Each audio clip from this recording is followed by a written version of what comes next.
હર હર મહાદેવ, જય શ્રી કૃષ્ણ, જય શ્રી રામ।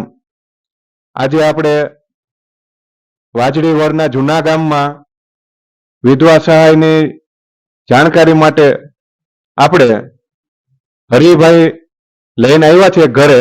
તેમની મુલાકાતે બેનને ત્યાં આવ્યા છીએ અને આપણે તેની મુલાકાત લઈએ, તેનું નામ ને બધું પૂછીએ। આપણી સામે જ બેઠા છે ને આ તેમનું જ ઘર છે।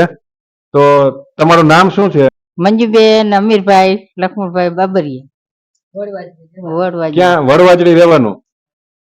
પછી અહીં શું કામ ધંધો શું કરતા? અહીંયા મજૂરી મજૂરી કામ। ઘરમાં કેટલા માણસો છે? 5 5 છે। કોણ કોણ છે? 2 છોકરા, 1 વહુ, 2 હા. જણા અમે હતા। બરોબર બરોબર। તો શું અચાનક એને શું થયું?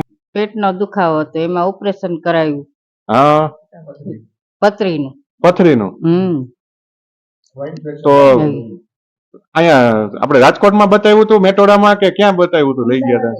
અમદાવાદ ગયા હતા, રાજકોટમાં બતાવ્યું, સદભાવનામાં ઓપરેશન કરાવ્યું હતું હા, અને હા। પછી મોવા ડાઠા કરાવ્યું। ઓપરેશન ને પછી કેટલો ટાઈમ થયો? 5-6 વર્ષ થયા। હા, પછી અત્યારે છેલ્લે ઓપરેશન કરાવ્યું હતું પાછું? હા, હમણાં કરાવ્યું પાછું। તો એ સક્સેસ ન ગયું ઓપરેશન? ના, એમાં શું થયું હતું ઓપરેશનમાં? લોહીમાં ઇન્ફેક્શન લાગી ગયું અને પછી રાજકોટ, અમદાવાદ ક્યાં બહાર લઈ ગયા હતા? 4 દવાખાના।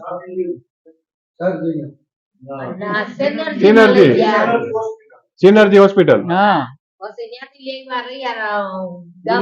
હા, બરોબર બરોબર। તમે આ બેન ને શું થાવ?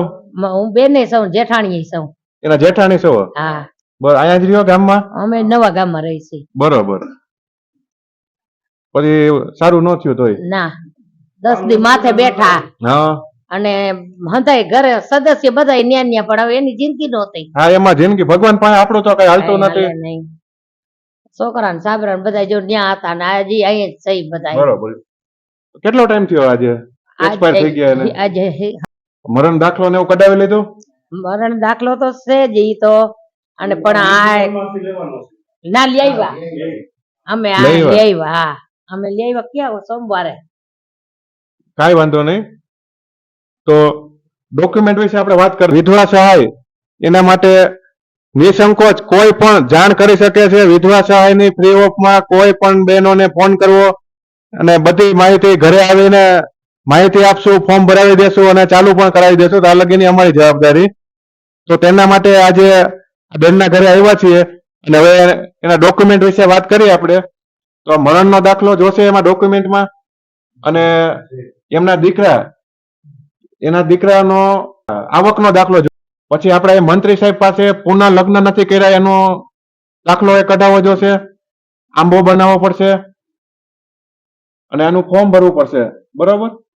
એટલે આના બધા ડોક્યુમેન્ટ જોવે ને? હા, એમના ડોક્યુમેન્ટ બધા જોશે અને મરણદાખલો દાખલો, હા, એનો દાખલો જોશે। આ બધી પ્રોસેસ કરવાથી તમારા વિધવા સહાયનું ફોર્મ ભરવાનું કામ ચાલુ થશે। 90 દિવસનો ટાઈમિંગ હોય એનો, બરોબર? 3 મહિનાનો આપણે ફોર્મ ભરીને મામલતદારને દઈએ એટલે 90 દિવસનો ટાઈમિંગ હોય અને તમારા ખાતામાં પૈસા જમા થાય ત્યાં લગીની અમારી જવાબદારી હોય। વિધવા સહાયને લગતું આમાં જે કાંઈ કામ હોય એ અમે ફોર્મ ભરાવી દેશું ને એ બધું અમે કમ્પ્લીટ કરાવી દેશું। તો તમે શું કહેવા માંગો છો આ કામગીરી વિશે, એ કયો? કરાવવાનું જોઈએ ને। 2 છોકરા ઉપર ભાવ હોવ તો ઘીરે 1 છોકરો જીડકો, એટલે હા, 2 છોકરા ઉપર થોડો કાલે હોય તો એને વાત કરો। આ ભાઈ એમના દીકરા છે? હા, ઈ જીડકો છે, ઈ મોટો શું રહે કામ છે, કરે? ઈ કારખાનામાં જાય છે, મજૂરી કામ? મજૂરી કામ।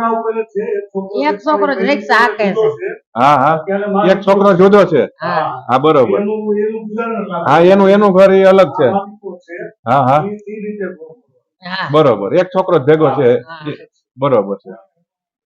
હા, હા, કાંઈ વાંધો નહીં। તો આપણે તમારા પ્રોસેસ કરવા માટે તમે આ બધા ડોક્યુમેન્ટનો હું તમને લિસ્ટ આપીશ, એ બધા ડોક્યુમેન્ટ તમે મંડો ભેગા કરવા, અને ભેગા થઈ જાય એટલે તમે મને ફોન કરો। હવે તમારે મને ફોન કરીને બધા ડોક્યુમેન્ટ ને બધું મને દેતું રહેવાનું છે અને લોધિકા પુગાડવાનું ને બધું મારું કામ છે। ડોક્યુમેન્ટ તમારે મને પૂરા કરીને દેવાના છે। મોટા ભાઈ અને તમારા આધાર કાર્ડ ને બધા ક્યાંના છે ડોક્યુમેન્ટ? ક્યાંના? બધું અહીંનું જ છે? અને અહીં કેટલો ટાઈમ થી રહ્યો છો? અમે 30-35 વર્ષ નજીક રાખો। 35 વર્ષ 35 વર્ષથી અહીંયા જ રહ્યો છો તો બધા સરનામા બધા અહીંયા જ હશે ને જન્મ તારીખ બધું હંધાઈ નું અહીંયા બધાના જન્મ હંધાય અહીંયા બરોબર છે કાંઈ વાંધો નહીં તો આટલા ડોક્યુમેન્ટ તમે ભેગા કરો અને મને ફોન કરો એટલે આ તમારી પ્રોસેસ આપણે આગળ વધે બરોબર અને નિસંકોચ કોઈ પણ હોય તો તમારે અમને જાણ કરવી અમે એની ઘરે જાશું અને એના આ ડોક્યુમેન્ટ પૂરા કરાવી અને વિધવા સહાય ચાલુ કરાવી દેશું અને આ વિડીયો ઉતારવાનું એક જ માધ્યમ છે કે આની જાણકારી બધા લોકોને મળે અને એના દ્વારા બધાને ખબર પડે નિસંકોચ કોઈ અમને ફોન કરી શકે હા, એમ. બરોબર